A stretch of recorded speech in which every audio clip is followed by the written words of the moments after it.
العالمين والصلاة والسلام على أشرف الأنبياء والمرسلين سيدنا محمد وعلى آله وصحبه أجمعين. سبحانك لا علم لنا إلا ما علمتنا إنك أنت العليم الحكيم. رب اشرح لي صدري ويسر أمري واحلل عقدة من لساني يفقهوا قولي. صدق الله. Alhamdulillah, syukur kita kepada Allah Subhanahu Wa Taala dengan izin limpah kurnianya dapat kita salat berjemaah, dan insya-Allah kita akan sambung kuliah kita. Mudah-mudahan kita mendapat manfaat masa yang terluang ni. Dan kita begitu lama tidak berkuliah. Macam saya lah hampir ya mana? Apa ya? Dan saya hampir 80 hari dah tak berkuliah. PKP kita 88 ya. Lagi 2 hari ya, cukup 90 dekat 3 bulan. Hampir 80 kali dah tak duduk atas bangku kuliah ni. Rasa seram sikit. Lama tak cakap. Tak berkuliah ya. Itulah dikatakan di atas dunia ini. Dunia ini tidak sunyi daripada 4 perkara. Selagi kita hidup akan berlaku 4 perkara. Ada kala nikmat, ada kala bala, ada kala taat, ada kala maksiat. Maka berpusinglah keempat-empat ini selama kita hidup. Tak dapat kita tolak. Itu dia. Yang pertama, nikmat. Nikmat tidak sepanjang-panjangnya dalam kehidupan manusia ini. Itu dia. Ada kalanya dia bertukar kepada bala. Begitu juga bala tidak selama-lama dalam hidup ini. Itu dia. Dia akan bertukar kepada nikmat. Begitulah sebagainya. Begitu juga taat. Tidak akan selama-lamanya taat. Kadang-kadang terjebur juga kepada maksiat. Itu dia. Dan yang keempat, kadang-kadang maksiat kita maksiat tu sepanjang-panjang maksiat. Ya, kadang-kadang dia lebih baik pada kita. Sebab itulah kita kena berbaik sangka. Berbaik sangka dengan Allah dan berbaik sangka dengan makhluk Allah. Kerana makhluk yang ada di dunia Allah yang menjadikannya. Itu dia. Nikmat yang paling besar sekali ia dipanggil nikmat amdad, nikmat ijad namanya. Yang kedua, nikmat amdad. Itu nikmat yang paling besar. Nikmat ijad iaitu Allah Ta'ala menjadikan manusia itu. Kemudian diamdadkan, dikekalkan beberapa waktu. Kemudian dipanggilnya kita kepadanya. Itu nikmat yang paling besar. Kemudian datang nikmat yang kedua dipanggil nikmat aridi. Nikmat yang mendatang, iaitu iman dan Islam. Iman dan Islam itu sifat. Ijad dan amdad itu zat. Sifat tidak boleh berdiri dengan sendiri kalau tidak ada zatnya. Kalau kita belajar tauhid, begitulah. Tapi majoriti berkata, apakah nikmat yang paling besar? Majoriti berkata nikmat Islam dan iman. Ya. Majoriti menjawab demikian. Ya. Tetapi kalau kita belajar ilmu tauhid, nikmat iman dan Islam tu nikmat aridi yang mendatang. Iman itu sifat, Islam tu sifat. Kalau tubuhnya tidak ada, di mana nak letak, mana nak lekat iman dan Islamnya itu? Itu dia. Sebab itu nikmat yang paling besar tu nikmat ijad. Allah Ta'ala adakan kita, adakan tubuh kita, adakan jasad kita. Kemudian nikmat yang kedua amdad, dikekalkan tubuh atau jasad beberapa waktu. Kemudian baru masuk nikmat aridi tadi, ilmu iman dan Islam tadi. Macam cerdik. Cerdik tu sifat. Kalau tubuhnya tak ada, itu dia. Sebab tu kalau kita mengaji sifat 20, kita kena faham mana zat, mana sifat. Kalau tak faham mana zat, mana sifat, mengesahkan Tuhan. Itu dia. Zat maksudnya maqama binafsih. Apa yang berdiri dengan sendiri itu zat. Sifat maqama bi ghairih, tiap-tiap yang menumpang, yang berdiri dengan nikmat iman dan Islam itu, dia menumpang kepada nikmat ijad dan amdad tadi. Ada dia. Kemudian yang kedua, selagi kita hidup dunia ni, yang datang pusing yang kedua bala. Kita telah dibala Allah Ta'ala dengan penyakit wabak COVID-19 ni ya. Belum lagi selesai. Ada dia. Ada lagi sakit bakinya. Dulu kita boleh memenuhkan masjid dan surau semau-maunya. Sekarang telah dihadkan daripada 3 orang. Mula-mula asal jauh saya berulang ke Pulau Pisang, sembahyang fardu 3 orang, tarawih balik ke rumah, ulang balik. Apa salahnya kita buat sekali sana kan? Tapi sudah ada arahannya, balik ke rumah baru sembahyang tarawih. Tapi ada untungnya, ada dia. Boleh kita mendidik anak kita, ada. Kadang-kadang kita imam, kadang-kadang anak kita imam, ada. Tambah anak saya 2 orang cuti, kadang dia kami kadang-kadang berbalah, alah ni abah lah, soalan abah semalam. Ada. Alhamdulillah. Sebab itulah kadang-kadang dalam nikmat itu ada bala, dalam bala itu kadang-kadang ada nikmat, tetapi manusia tidak memandang kepada itu. Sebab itu kata hukama ni orang bijaksana. Ada. Kalau seorang hakim, kalau jamak hukama, orang bijaksana. Dia kata apa? Hendaklah kamu pegang atau kamu amalkan atau kamu kekalan diri kamu dalam 3 perkara. Yang pertama sekali, hendaklah kamu mengenal akan Allah Subhanahu Wa Taala. Kalau orang kenal Allah, apa yang berlaku bagi mereka itu biasa saja. Pasal mereka sudah diajar rukun iman yang keenam kan? Wal qadri kharihi wa syarrihi min Allah Taala. Percaya qada dan qadar min Allah. Artinya kalau daripada Allah, bala bagi mereka itu biasa saja. Nikmat bagi mereka itu biasa saja. Ini bisa bila agama nak habisnya, tak payah doa je lah. Betul dah. Tak payah nak bertempik, tak payah habisin. Betul dah. Bila orang dah kenal Allah ni, apa jua Tuhan beri bagi mereka itu, bagi mereka tenang jiwa mereka itu. Tidak ada keluh kesah. Nikmat datang, dia membalas dengan syukur. Bala datang, dia membalas dengan sabar dan berdoa dan redha. Datang taat, mereka balas dengan syukur kepada Allah, dengan taufik hidayah dapat melakukan ketaatan. Kalau Tuhan tidak permudah kita, tidak boleh taufik hidayah dapat kita beramal. Datang maksiat, bagi mereka itu mereka anggap mereka itu bukan mereka sendiri, kehendak mereka sendiri, tapi sudah tentu Allah Ta'ala itu. Itu dia. Dia datang maksiat, cepat-cepat taubat. Pasal perbuatan Allah kepada makhluk ada 2 dan tidak boleh lari. Yang pertama dipanggil perbuatan ibtarari, yang kedua perbuatan ikhtiari. Kedua-duanya min Allah, daripada Allah. Itu dia. Perbuatan ibtarari ini perbuatan yang kita tidak sangka, kita tak sangka boleh lakukan. Itu dia. Bukan kehendak kita. Macam balik-balik orang langgar, dia kata kehendak kita ke? Kehendak kita ke?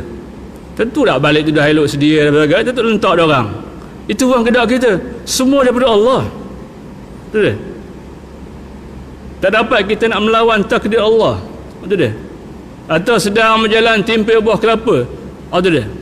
Takkan nampak buah kelapa yang tu kita nampak boleh elak, tapi tak dapat elak. Betul dia?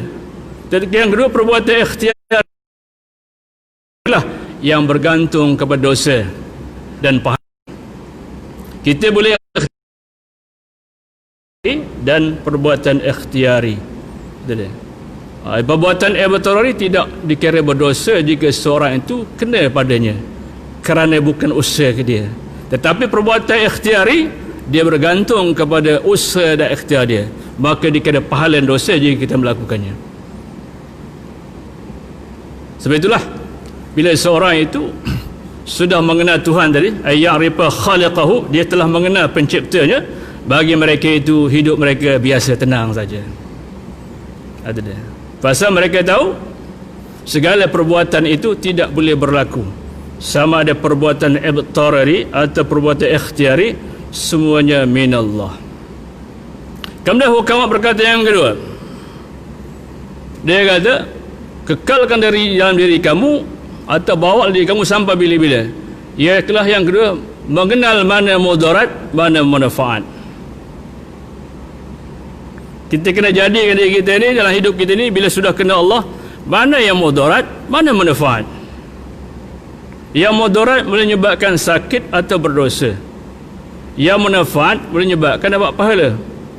Itu dia. Mana yang mudarat, mana yang manfaat. Orang yang kenal Tuhan tentulah milih yang manfaat dan menolak mudarat. Yang manfaat yang mendatangkan pahala, yang mudarat boleh mendatangkan dosa. Dan yang ketiga kata hukama, dia kata, hendaklah kamu mengenal kehidupan selepas mati. Tiga perkara ini jadikanlah kehidupan kita, jadikan rutin harian kita sebagai wirid ingatan sampai mati. Yang pertama, mengenal Allah. Kalau tak kenal Allah, kita akan menyamai yang qadim dengan yang baru. Betul? Sedang qadim yang baru ni berbeza. Kita wujud, Allah Ta'ala wujud, habis wujud kita dengan kalau kita sama kan jadi masalah. Kalau Allah Ta'ala beli mudarat, makhluk beli mudarat, udah mesti menyamakan yang qadim dengan yang baru. Itu dia. Wujud kita tidak sama dengan Allah Ta'ala. Wujud kita nak aridi mendatang, tetapi wujud Allah Ta'ala hakiki, sebenar-benar wujud. Itu dia. Dia wujud Allah Ta'ala nak nafi daripada 4 perkara. Dan 4 perkara itu ada pada makhluk. Wujud Tuhan tidak berkerana sesuatu, kita dikerana sesuatu. Wujud Tuhan tidak bersabab dengan sesuatu. Wujud Tuhan tidak bertempat. Wujud Tuhan tidak bermasa. Bila telah kita mengerti demikian, maka tidaklah syak, zan dan waham tentang ketuhanan. Kadang 4 sifat tadi semua bagi makhluk. Kenapa sibuk-sibuk nak samakan Tuhan dengan makhluk? Itu dia. Sebab itulah ilmu tauhid ni sangat penting dalam kehidupan manusia. Sebab itu Rasulullah kata, ta'allamu hujjatakum fa innakum mas'ulun. Belajarlah kamu ilmu hujjah, ilmu tauhid ini. Kerana barang siapa tidak belajar ilmu tauhid itu, maka dia akan dihujah oleh 2 makhluk. Satu, manusia mengajak syirik kepada Allah, walaupun tidak syirik jali, tetapi terlibat juga syirik khafi. Syaitan itu orang kerja dia. Syaitan tak ada pencin-pencin. Kerja dia nak menyesatkan manusia sampailah akhir kehidupan manusia itu. Jadi 3 perkara ini nak jadikan diri kita sebagai ingatan. Yang pertama, mengenal Tuhan dengan sebenar-benarnya. Yang kedua, mengenal mana manfaat, mana mudarat. Yang ketiga, mengenal kehidupan akhirat. Kerana kehidupan akhirat begitu hebat. Jika dikurniakan nikmat di atas dunia ini, jika dikurniakan bala atas dunia sedikit saja, jika dikurniakan nikmat ibarat seperti anda mencelumkan tangan anda ke laut, maka jatuh yang setitik tu nikmat dunia.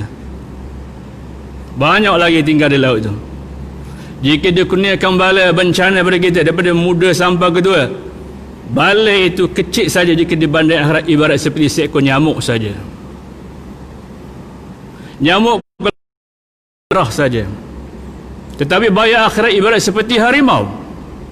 Harimau bukan mengambil darah. Ada dia. Kesusahan dunia ibarat saja. Dia tidak mudarat kita. Nyamuk dia kenyang-kenyang setitik darah saja. Tapi mudarat akhirat ibarat seperti harimau. Harimau ni bukan setitik darah makannya. Habis badan kita, dicakau dimakannya. Itu dia. Jadi itu soal bimbang di atas dunia dengan nikmat dan bala. Nikmat dan bala itu semuanya ujian Allah Subhanahu Wa Taala. Jika dikurniakan nikmat, jika dikurniakan berbagai-bagai nikmat, maka itu kerana Allah kepada kita. Jagalah baik-baik. Jika dikurniakan bala, penyakit, huru-hara dan sebagainya kehidupan, ini memang tempat dia. Dunia memang tempat sakit, tempat susah, tempat huru-hara. Dan susahnya tak lama, senangnya tak lama, habis-habis 60. Sebab itu Rasulullah kata, a'maru ummati 60 wa 70. Umur umat aku ni antara 60-70 saja. Kalau nikmat, dikurangi nikmat sekaya-kayanya, sebesar-besar pangkatnya, 60-70 je. Begitu juga bala, susah macam mana pun hanya 60-70 je. tak sehebatnya bala akhirat, ya, yang begitu besar jika dibanding bala dunia ini. Betulan dunia, betul bila kita mati, malaikat dia tak tanya ma'amaluka, apa kerjamu. Tetapi ma rabbuka, dia tak tanya ma'amaluka, apa kerjamu. Kalau jawab kerja boleh jawab ana sultan, ana mudarris, ana muhaddir, macam-macam boleh jawab. Pasal itu kehidupan dunia saja. Sementara waktu untuk hidup saja. Tetapi orang satu hidup lagi. Betul? Kalau umur kita 63 tahun jika banding umur dunia, umur akhirat begitu pendek. Kalau umur 63 tahun, kita suka dengan umur akhirat baru 1 jam 45 minit. Tetapi kalau dia beriman dan taat, 1 jam 45 minit itu dia digunakan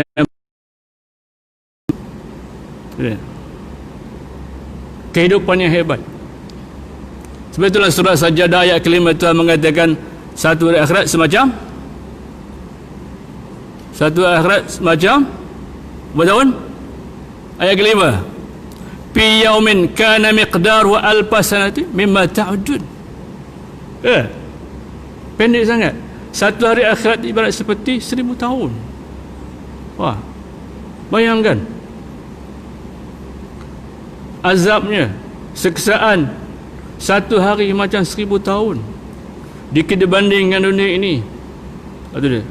Sebab itulah bila seorang itu sudah bagi kehidupan mereka itu sentiasa mengikut aturan-aturannya. Jadi hari ini kita ambil sedikit sebuah hadis menceritakan tentang Rasulullah kata, barang siapa melakukan 6 perkara itu seolah-olah dia menempah syurga. Waktu dia, barang siapa melakukan 6 perkara seolah-olah dia menempah syurga. Syurga kena booking lagi sekarang. Macam kita nak ambil tiket naik bas nak balik raya, kita booking sebulan sebelum itu, dan yang hari itu nak bookingnya tak terima. Betul.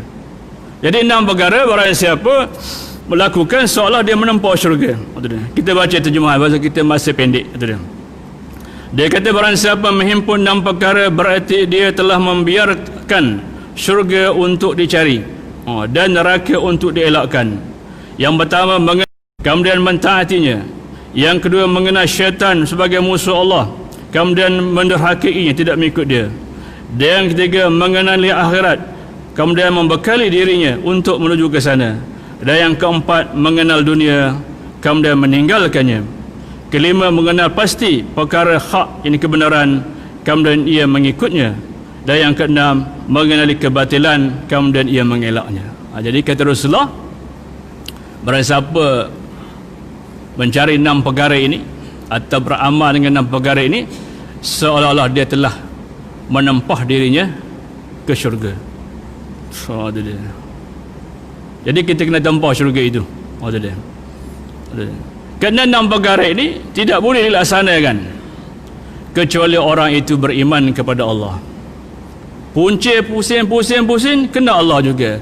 Pusing kena Allah juga. Kalau tak kena Allah, tak boleh buat. Jadi nak kena Allah, kita kena belajar satu subjek, ilmu tauhid, ilmu mengesahkan Tuhan. Di situlah seseorang itu dapat mengenal Tuhannya dan mengenal yang qadim dengan yang baru. Ketika itu bolehlah ia menjaga imannya. Sebab itu kita belajar tauhid ni kerana 2 perkara. Yang pertama, nak memelihara iman supaya tidak syirik, tidak kufur, tidak murtad. Itu tujuan kita belajar tauhid. Yang kedua, tujuan kita belajar tauhid ialah kerana nak menyempurnakan ketaatan. Seseorang tidak boleh sempurna ketaatannya kalau tak kenal Tuhan. Bila tak kenal Tuhan kan, yang baik pun buat, yang buruk pun buat. Itu jadi masalah. Jadi kesempurnaan ketaatan itu tak dapat dilaksanakan. Ada dia. Pasal dia tak dapat milih mana yang hak, mana yang batil. Bila kita sudah kenal Tuhan, dapatlah menyempurnakan ketaatan. Kalau tidak, tak boleh. Ada dia. Ketaatan itu perlu ada 2. Satu, ketaatan zahir. Satu, ketaatan batin. Zahir mungkin elok, rajin semayang, rajin puasa dan sebagainya, tapi ketaatan batin belum tentu lagi. Itulah dasar yang paling besar kita boleh tahu kedua perkara. Yang pertama, nak melihara iman itu daripada syirik, daripada kufur, daripada murtad, dan daripada perkara maksiat. Dan yang kedua kita boleh tahu ialah kerana nak menyempurnakan ketaatan. Bila kita sudah kenal Tuhan, kita dapat bezakan mana suruhan, mana larangan. Kalau tak bagi Tuhan, tak boleh. Payah nak melakukan ketaatan. Itu dia. Dan yang kedua, kata Rasulullah, hendaklah kamu mengenal syaitan. Punca mengenal Tuhan dulu. Dah kenal Tuhan, baru boleh kenal makhluk-makhluk yang lain. Kerana makhluk-makhluk yang lain itu semua datang daripada Allah. Itu dia. Dah kenal Tuhan, nak kenal syaitan. Syaitan ni kelima syaitana. Syaitana ni maksudnya orang yang tak mahu menerima kebenaran, syaitan lah itu. Orang yang tak mahu buat kebaikan, syaitan lah itu. Itu syaitan. Itu takrif syaitan. Dan Tuhan dah kabar dalam Quran, syaitan itu sebagai musuh. Bila musuh jangan berkawan sangat. Kalau berkawan sangat tertipu lagi tu. Syaitan ni kadang-kadang belitannya nampak tak apa betul aja. Apa di belakangnya banyak onar-onar, banyak larangan-larangannya. Bahaya syaitan ni boleh ibarat seperti anda balik karang jumpa seekor ular yang kecil, lalu anda beli ular itu, anda bagi makan, anda bagi minum, akhirnya membesar ular itu. Tetapi ular sifatnya matuk. Satu masa dia akan patuk tuan yang belanya itu. Harimau, seekor yang ganas, dia makan daging. Kita beli macam mana pun, satu masa esok dia akan menggigit kita. Begitu syaitan. Betul syaitan kan? Tuhan dah kawal dalam Quran, dia sebagai musuh.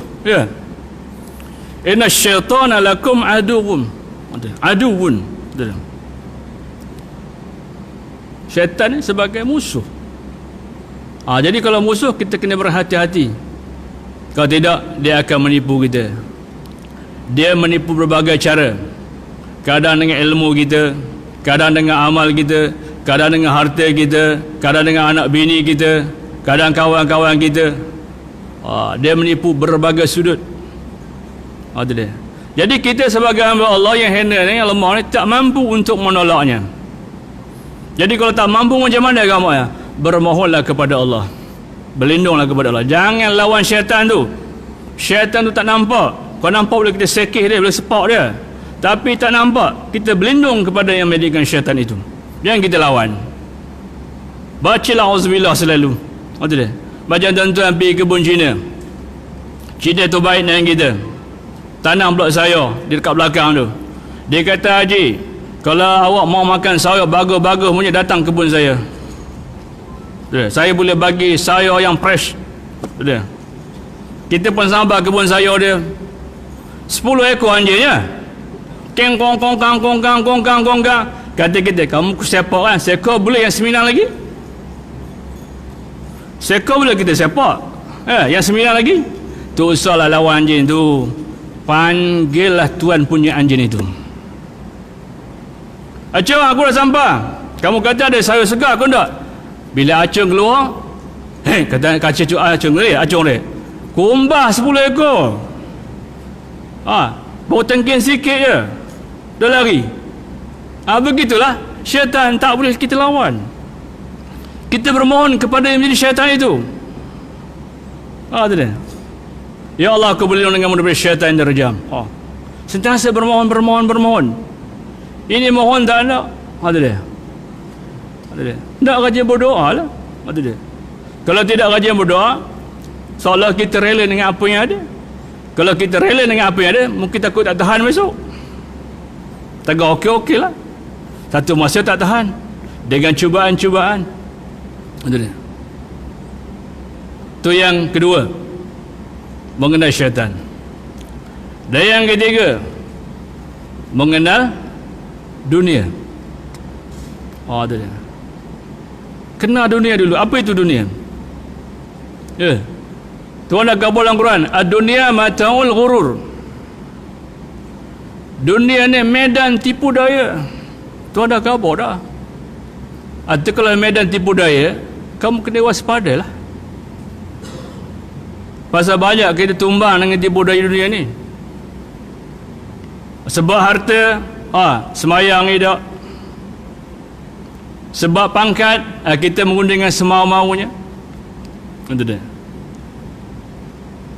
Jadi maknanya dunia ni tempat tipu daya. Ramai yang tertipu. Itu dia. Kecuali yang tidak tertipu, itu dia. Cuma orang yang beriman dan beramal soleh saja. Itu dia.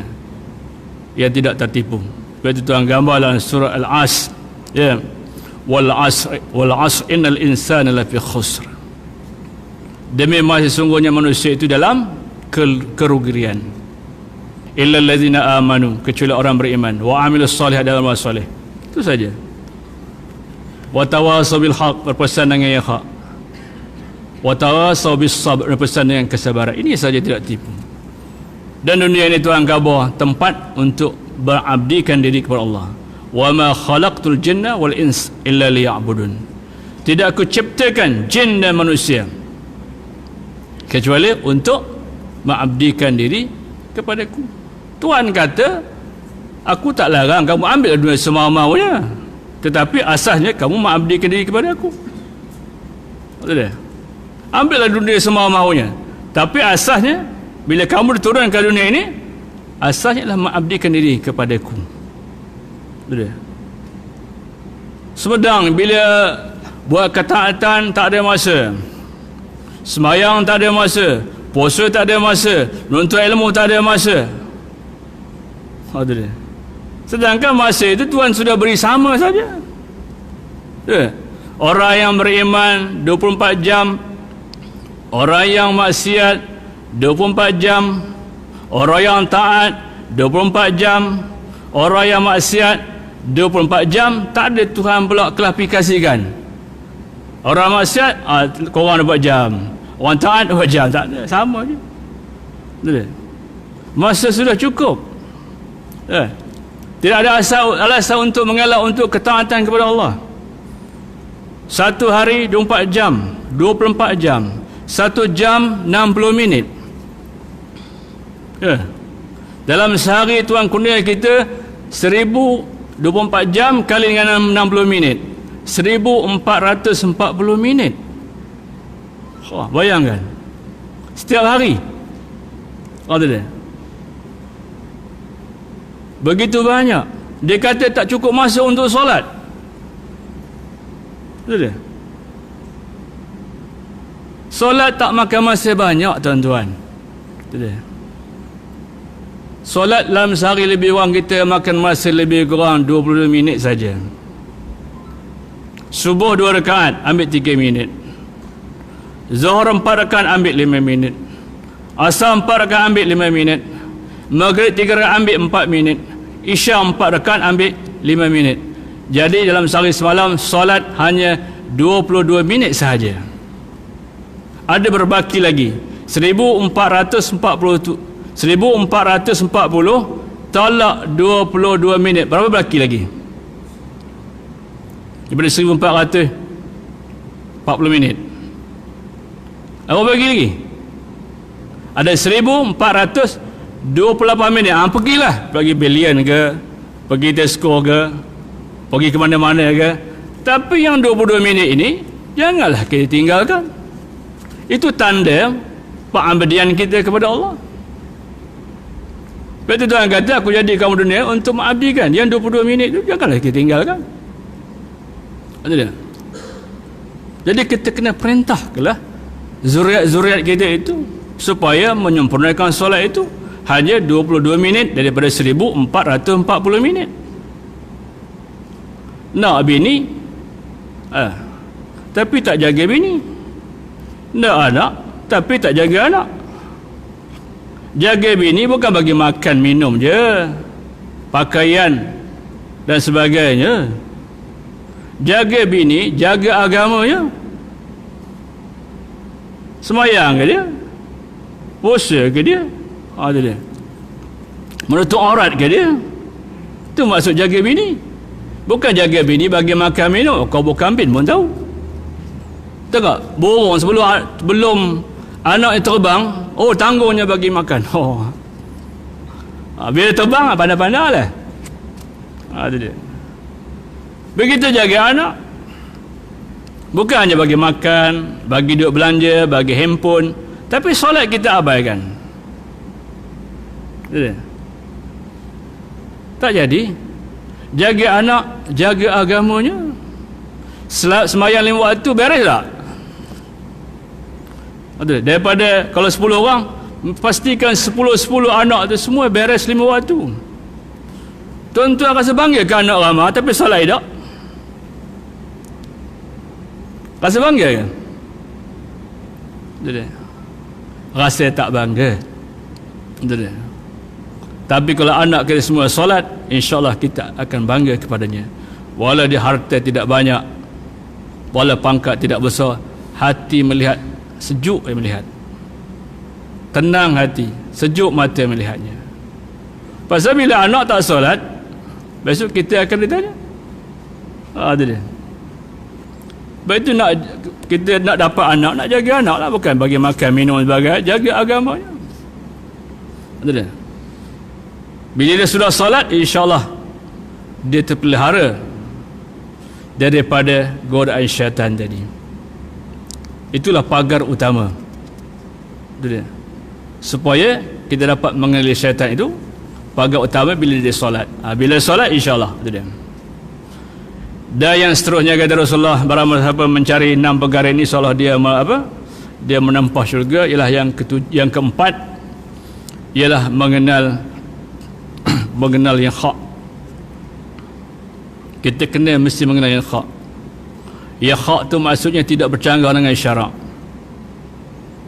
tidak bercanggah dengan Quran, tidak bercanggah dengan hadis, tidak bercanggah dengan ijma', tidak bercanggah dengan qiyas.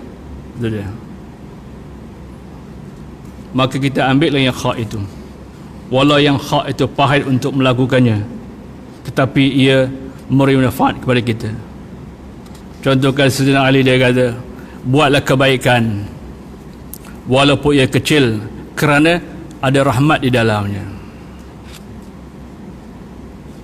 Hindarkanlah maksiat walaupun ia kecil, tetapi ada murka Allah di dalamnya.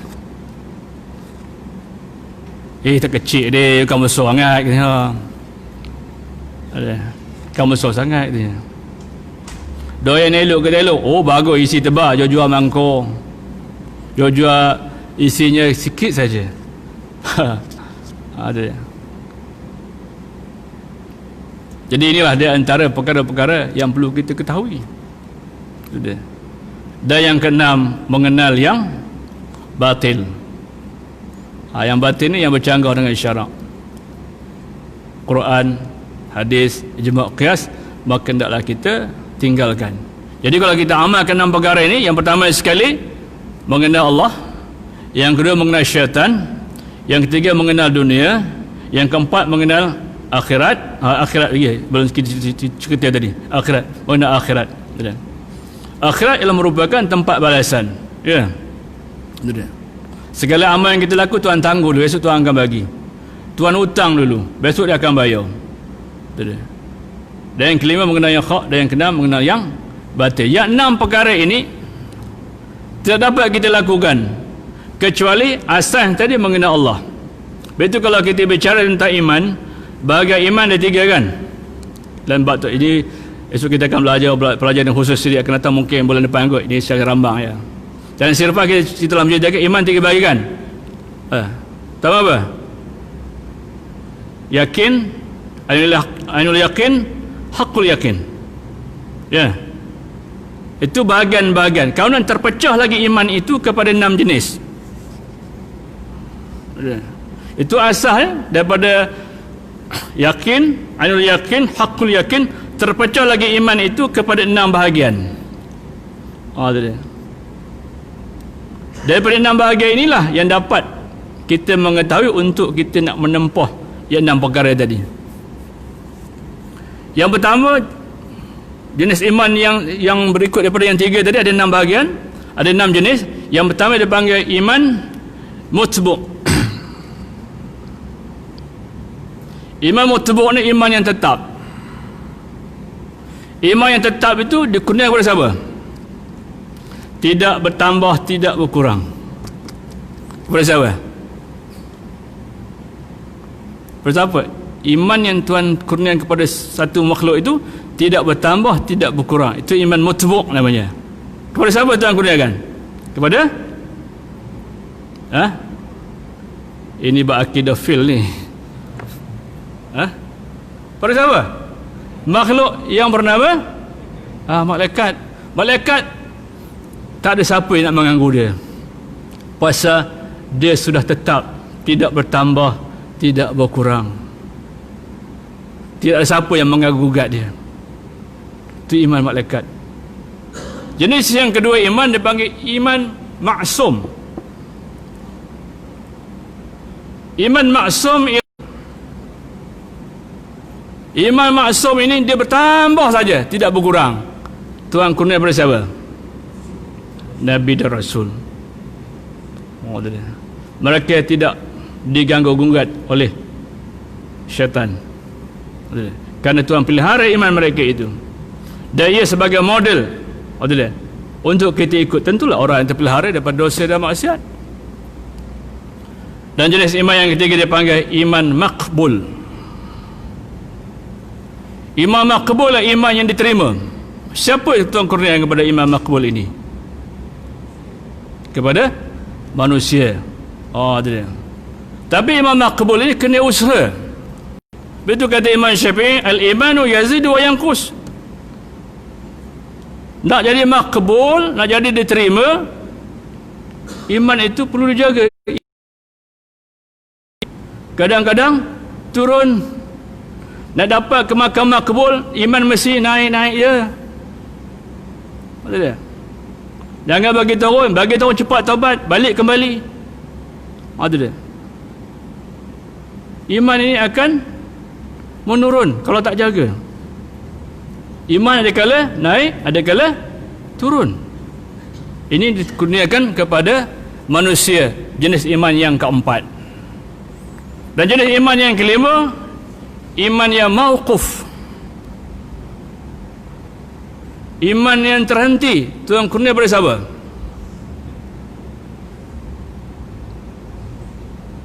Terhenti untuk sampai kepada seseorang itu. Jawablah. Kita muzakarah aja. 8:45 ya. 8:40 kita berhentilah. Sudah. Atau tuan-tuan rasa boring 8:35 okey. Iman mauquf, iman yang terhenti. Tuhan kurnia kepada siapa? Kepada orang munafik.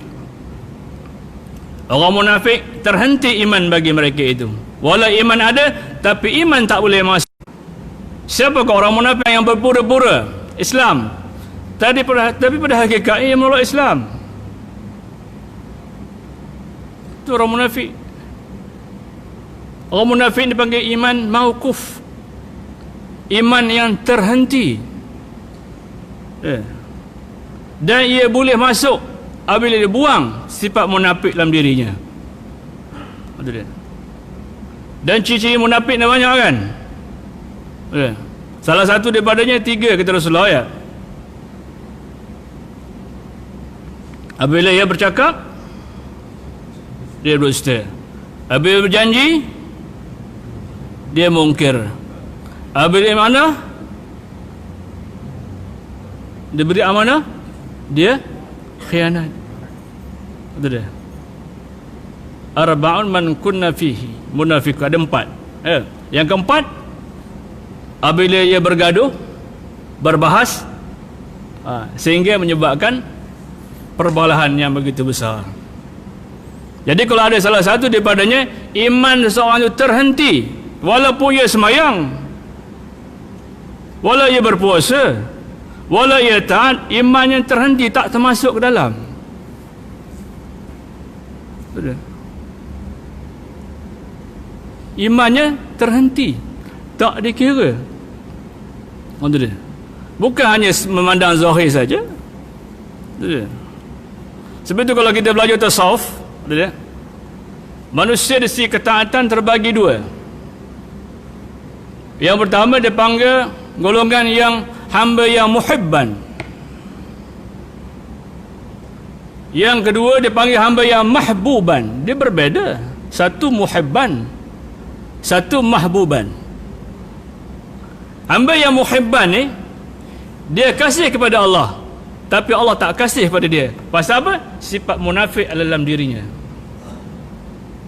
Memang tengok zahirnya dia taat, tentu dia kasih kepada Allah kan, tapi Allah tak kasih kepada dia. Tapi hamba yang mahbuban, dia kasih kepada Allah, Allah kasih kepada dia. Jadi kita nak mana? Yang muhibban ke yang mahbuban? Tentulah orang yang beriman nak jadi hamba yang mahbuban. Dia cinta Allah, Allah cinta dia. Dia tak mau hanya semata-mata hamba yang muhibban. Dia cinta kepada Allah, tapi Allah tidak cinta kepada dia. Pasal iman dia iman yang mauquf, terhenti. Dan jenis iman yang kelima dipanggil iman mardud. Yang mauquf ni tadi ada harapan kalau mau menerima kebenaran. Itu dia. Boleh terhenti kan, tapi kalau dia mau menerima pengajaran, mau menerima berbagai-bagai cara supaya dia jadi orang beriman, akhirnya dia boleh berubah. Dan jenis iman yang kelima dipanggil iman yang mardud, iman yang ditolak. Siapakah golongan mana yang dikatakan iman mardud itu? Ialah orang kafir. Dia tidak terima selagi tidak syahadah, tidak bertuhan kepada Allah SWT dan mengaku Nabi Muhammad sebagai Rasulnya, maka ditolak. Ada dia.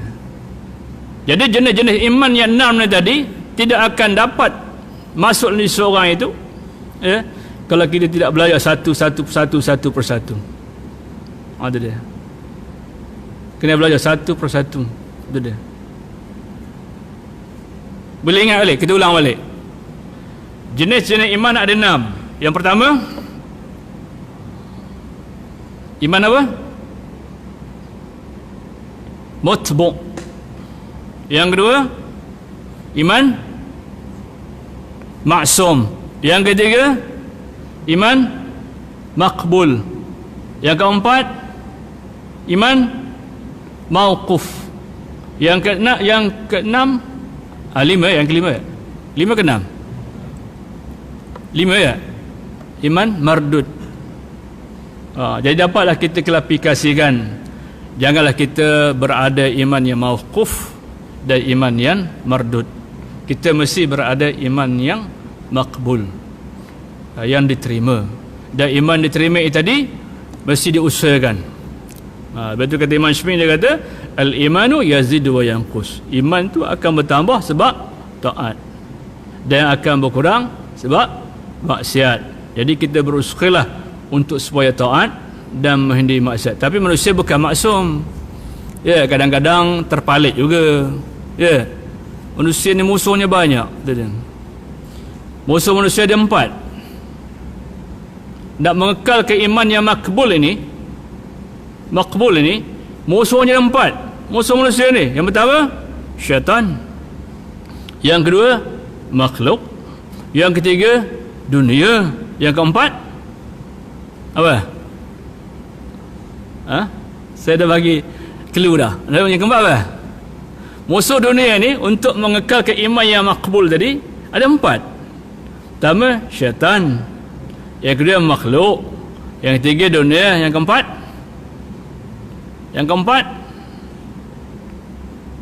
kita kena berhenti awal, tak ada respon.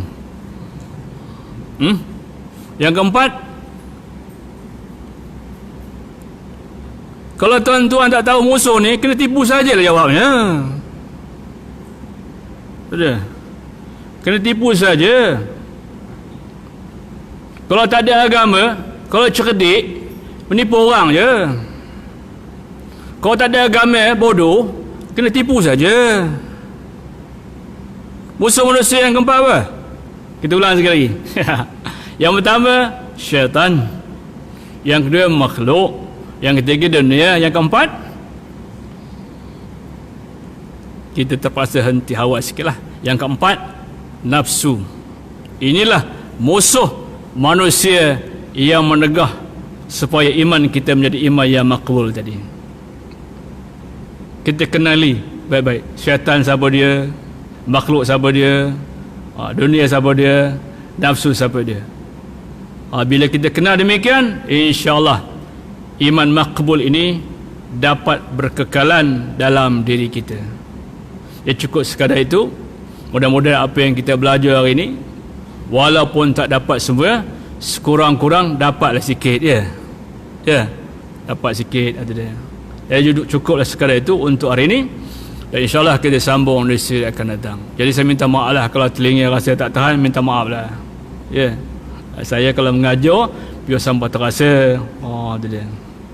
Yang kedua, bila mengajar saya tak menjaga hati tuan-tuan dan perempuan. Kalau menjaga tak sampai hadis, tak sampai Quran. Ustaz kalau mengajar jangan sampai dalam terasa. Tak nak dengar video lah. Ada dia. Yang ketiga, saya mengajar bukan kerana nak popular. Bukan kerana popular, itu saja. Jadi cukuplah sekadar itu. Mudah-mudahan apa yang kita dapat hari ini menjadi pengajaran. Wallahu a'lam. Bismillahirrahmanirrahim. Alhamdulillah rabbil alamin, wassalatu wassalamu ala asyrafil anbiya wal mursalin sayyidina Muhammad wa sallam. Allahumma rizqna ya rabbana fahman nabiyyin hafizal mursalin wal malaikatal muqbi afid ya rahman. Wassallallahu ala sayyidina Muhammad wa ala alihi wa sahbihi wasallam. Alhamdulillah rabbil alamin, wallahu a'lam.